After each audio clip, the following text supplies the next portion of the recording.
In front of me is Realme 12 and today I would like to show you how you can switch on and use Keyboard Clipboard.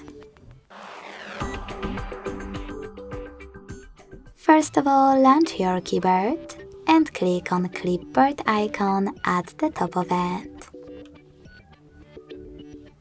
Then to activate it, use this switcher at the top right corner.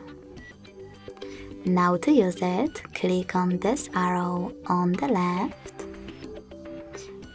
copy or cut any text,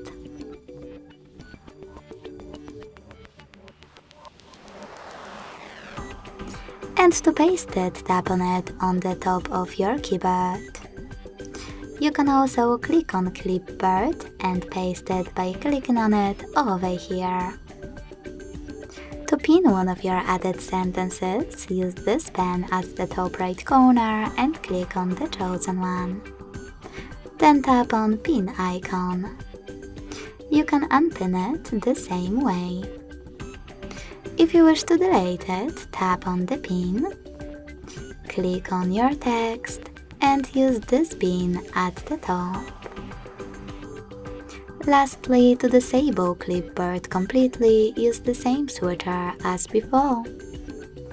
Thanks so much for watching. If you enjoyed this video, don't forget to leave a like, comment and subscribe. Bye!